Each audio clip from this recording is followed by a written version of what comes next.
Assalamualaikum warahmatullahi wabarakatuh. Perkenalkan, nama saya Anissa Fitri, NIM A1A3184042, Prodi PPKN kelas R002. Di sini saya akan menjelaskan mengenai proposal skripsi saya yang berjudul Pengaruh Media Pembelajaran Video terhadap Hasil Belajar Siswa Kelas 11 SMA Negeri 9 Merangin. Yang pertama pada bab 1 yaitu latar belakang masalah. Sesuai dengan perkembangan zaman dan perkembangan teknologi informasi, siswa lebih dituntut aktif dalam belajar. Penggunaan media video dapat membantu peserta didik dalam proses pembelajaran yang diajarkan oleh guru. Dengan menggunakan media video dalam proses pembelajaran, siswa akan tertarik dan akan mudah untuk mengamati dan mengambil intisari dari video tersebut. Selanjutnya yaitu permasalahan yang sering terjadi di sekolah, yaitu media yang digunakan kurang bervariasi, pembelajaran kurang efektif, peserta didik tidak antusias dalam belajar, kesulitan memahami materi yang disampaikan, dan mudah mengantuk atau tidur di kelas. Berdasarkan observasi, guru belum menerapkan pembelajaran yang inovatif, sehingga aktivitas pembelajaran kurang maksimal dan menarik bagi peserta didik. Dari uraian permasalahan di atas, maka peneliti bermaksud untuk melakukan penelitian dengan judul Pengaruh Media Pembelajaran Video terhadap Hasil Belajar Siswa pada Mata Pelajaran PKN di kelas 11 SMA Negeri 9 Merangin. Selanjutnya ada identifikasi masalah. Proses pembelajaran di kelas 11 IPA SMA Negeri 9 Merangin masih terpaku pada media pembelajaran yang sederhana, seperti papan tulis, buku, pegangan guru, atau LKS. Selanjutnya, kurangnya pemanfaatan media pembelajaran dan fasilitas sekolah dengan baik, terutama pada mata pelajaran PPKN. Selanjutnya, kurangnya sumber belajar yang mendukung proses pembelajaran. Nah, selanjutnya ada pembatasan masalah. Nah, berdasarkan latar belakang dan identifikasi masalah di atas, penelitian ini berfokus pada pengaruh media pembelajaran video terhadap hasil belajar siswa pada mata pelajaran PPKN di kelas 11 SMA Negeri 9 Merangin. Baik, yang selanjutnya yaitu ada rumusan masalah. Berdasarkan pembatasan masalah di atas, maka rumusan permasalahan yang diajukan dalam penelitian ini yaitu apakah terdapat pengaruh media pembelajaran video terhadap hasil belajar siswa pada mata pelajaran PPKN di kelas 11 SMA Negeri 9 Merangin. Nah, selanjutnya ada tujuan penelitian. Nah, tujuan dalam penelitian ini adalah untuk mengetahui pengaruh media pembelajaran video terhadap hasil belajar siswa pada mata pelajaran PPKN di kelas 11 IPA SMA Negeri 9 Merangin. Baik, selanjutnya ada manfaat penelitian. Manfaat penelitian ada manfaat teoritis dan manfaat praktis. Manfaat teoritis bagi peneliti, yaitu hasil penelitian ini dapat digunakan sebagai wahana penerapan ilmu dan teori tentang pendidikan yang diperoleh di bangku kuliah, serta sebagai tambahan pengetahuan untuk bekal di masa yang akan datang. Nah, ada bagi siswa, hasil penelitian ini diharapkan dapat dijadikan masukan bagi siswa dalam mengetahui pengaruh media pembelajaran video terhadap hasil belajar, sehingga dapat memberikan pengetahuan serta meningkatkan hasil belajar.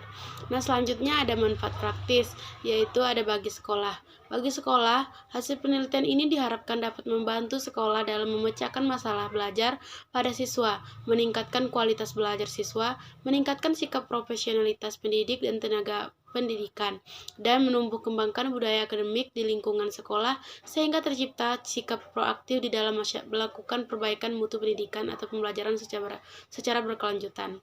Selanjutnya bagi guru, yaitu hasil penelitian ini diharapkan dapat menjadi salah satu masukan dan pertimbangan yang bisa diterapkan oleh para guru dalam pembelajaran, khususnya terkait media pembelajaran video, sehingga dapat dijadikan bahan pertimbangan dalam meningkatkan hasil belajar peserta didik selanjutnya. Selanjutnya ada definisi operasional. Yang pertama ada media video, hasil belajar, pendidikan Pancasila dan kewarganegaraan yang bisa teman-teman baca lewat PPT saya dan juga pada proposal skripsi saya. Masuk pada bab 2, yang pertama ada hasil belajar. Nah, pengertian hasil belajar, menurut Hamdani, hasil belajar adalah hasil yang diperoleh dari suatu aktivitas. Adapun belajar pada dasarnya adalah hasil yang diperoleh dari suatu aktivitas. Adapun belajar pada dasarnya adalah suatu proses yang mengakibatkan perubahan dari dalam diri individu, yaitu perubahan tingkah laku. Dan yang kedua ada faktor-faktor yang mempengaruhi hasil belajar. Menurut Hamdani, menyatakan bahwa hasil belajar dipengaruhi oleh dua faktor internal dan eksternal. Yang internal yaitu keadaan fisik, keadaan psikologis, dan keadaan eksternal yaitu kondisi tempat belajar, saran dan perlengkapan belajar, dan materi pelajaran, serta kondisi lingkungan belajar. Nah, selanjutnya ada media pembelajaran. Pengertian media pembelajaran menurut Surahman, media pembelajaran adalah teknologi pembawa pesan yang dapat dimanfaatkan untuk keperluan pembelajaran. Sedangkan menurut Briggs, media pembelajaran adalah sarana fisik untuk menyampaikan isi atau materi pembelajaran seperti buku, film, video, dan sebagainya. Selanjutnya ada jenis-jenis media pembelajaran yang bisa teman-teman baca di PPT. Dan yang selanjutnya ada fungsi media pembelajaran. Menurut Abdul Ghafur, secara garis besar fungsi media pembelajaran dapat dibedakan menjadi dua, yaitu pertama, sebagai media alat bantu pembelajaran, dan kedua sebagai media yang dapat digunakan untuk belajar sendiri tanpa bertuang guru. Selanjutnya ada manfaat media pembelajaran dan selanjutnya bisa teman-teman baca melalui PPT. Dan pengertian media video. Menurut Lisia Sinpuspa, media pembelajaran video adalah segala sesuatu yang memungkinkan sinyal audio dapat dikombinasikan dengan gambar bergerak dan suara bervariasi. Nah, selanjutnya ada kelebihan dan kekurangan media video yang bisa teman-teman baca lewat PPT saya. Baik, materi selanjutnya yaitu tentang pembelajaran PPKN. Nah, Pendidikan Pancasila dan Kewarganegaraan atau PPKN merupakan salah satu mata pelajaran wajib dari sekolah dasar hingga perguruan tinggi. Pendidikan Pancasila dan Kewarganegaraan diharapkan mampu memberikan perhatiannya kepada pengembangan nilai, moral, dan sikap perilaku serta peserta didik. Menurut Ihsan, misi pendidikan Pancasila dan kewarganegaraan adalah menciptakan kompetensi warga negara yang baik atau good citizenship supaya mampu berperan aktif dan bertanggung jawab untuk kelangsungan pemerintahan demokratis melalui pengembangan pengetahuan, keterampilan, dan karakter kewarganegaraan. Selanjutnya ada hasil penelitian yang relevan. Hasil penelitian di sini ada 3 penelitian. Judul yang pertama yaitu pengaruh penggunaan media video pada mata pelajaran PAI terhadap hasil belajar peserta didik kelas 11 IPA pada materi tata cara pengurusan jenazah di SMA Negeri 1 Pulau Kulon, Kabupaten Grobogan, tahun ajaran 2011-2012. Dan yang kedua itu ada judulnya yaitu pengaruh penggunaan media video terhadap hasil belajar IPA siswa kelas 11 SMA Negeri 3 Ngoto Bantul Yogyakarta tahun ajaran 2014-2015. Dan yang terakhir yaitu judulnya pengaruh penggunaan media pembelajaran video terhadap hasil belajar siswa pada mata pelajaran fikih. Selanjutnya itu kerangka berpikir. Nah, pada saat kegiatan belajar mengajar berlangsung, hendaknya guru menggunakan alat atau media yang dapat membangkitkan minat siswa untuk belajar. Dengan adanya media, diharapkan siswa termotivasi untuk mengikuti pembelajaran. Media pembelajaran memegang peran penting dalam proses belajar mengajar di kelas. Nah, banyak media pembelajaran yang dapat digunakan oleh guru dalam proses pembelajaran seperti gambar, video, film, televisi, kaset, audio, lukisan, grafik, bagan, peta, poster, dan lain sebagainya. Nah, penggunaan media dalam pembelajaran sangat berpengaruh terhadap keberhasilan belajar peserta didik. Karena dengan menggunakan media, peserta didik akan termotivasi untuk mengikuti proses pembelajaran. Karena motivasi dalam diri peserta didik juga harus didukung dengan motivasi dari luar. Nah, adapun bagan atau kerangka berpikir dari proposal saya bisa teman-teman saksikan melalui proposal skripsi saya yang sudah saya kirimkan di grup. Selanjutnya yaitu mengenai hipotesis penelitian. Menurut Sugiono, hipotesis merupakan jawaban sementara tentang rumusan masalah penelitian, di mana rumusan masalah penelitian telah dinyatakan dalam bentuk kalimat pertanyaan. Adapun hipotesis pada penelitian ini yaitu H0-nya yaitu tidak terdapat pengaruh signifikan antara media pembelajaran video terhadap hasil belajar pendidikan Pancasila dan kewarganegaraan pada siswa kelas 11 SMA Negeri 9 Merangin tahun ajaran 2020-2021.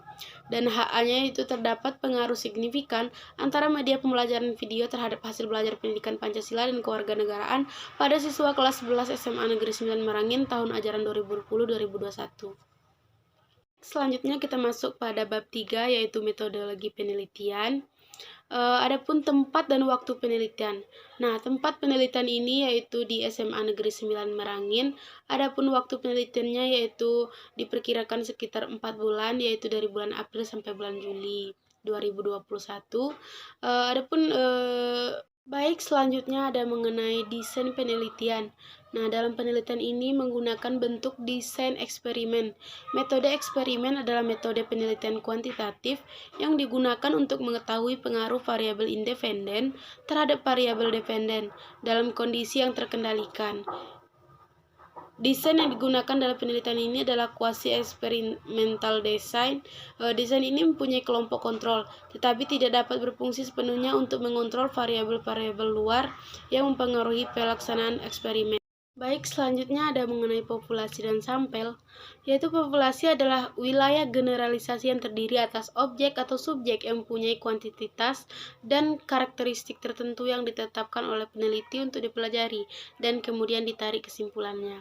Dalam penelitian ini, populasi yang ditetapkan oleh peneliti adalah siswa kelas 11 SMA Negeri 9 Merangin.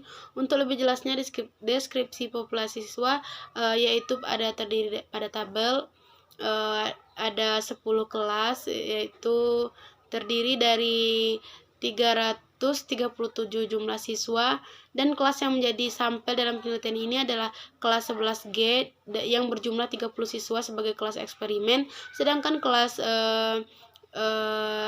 F yang berjumlah 33 siswa sebagai kelas kontrol.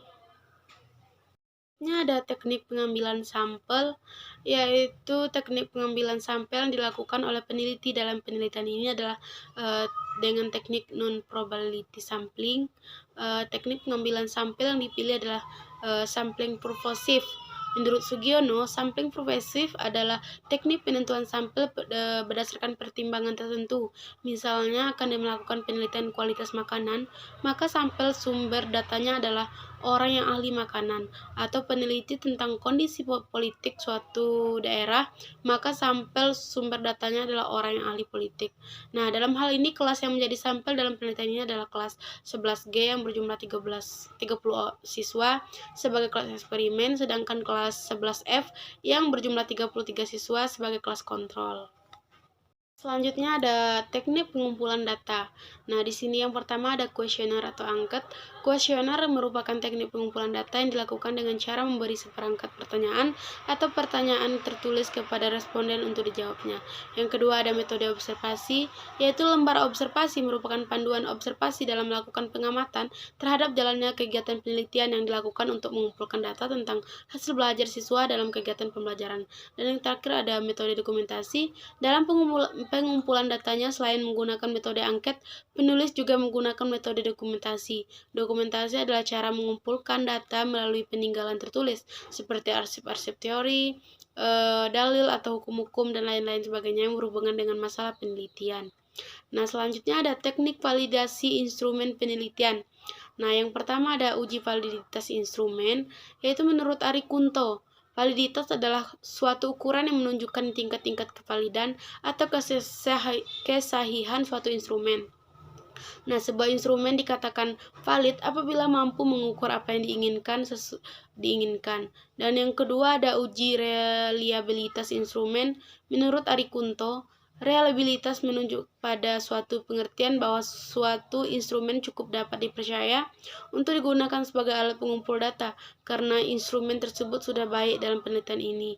Penelitian menggunakan rumus alpha. Rumus alpha digunakan untuk mencari reliabilitas instrumen yang skornya bukan 1 dan 0, misalnya angket atau soal bentuk uraian. Nah, selanjutnya ada teknik analisis data, yaitu ada uji normalitas, uji homogenitas, dan uji hipotesis yang bisa teman-teman baca di PPT atau di proposal skripsi saya. Nah, selanjutnya ada daftar rujukan. Di sini saya menggunakan banyak sekali daftar rujukan, yaitu lebih dari 15 rujukan yang bisa teman-teman saksikan atau baca pada proposal skripsi saya. Baik, itulah yang dapat saya sampaikan. Lebih dan kurang saya mohon maaf. Saya akhiri dengan wabillahil taufik wal hidayah. Wassalamualaikum warahmatullahi wabarakatuh.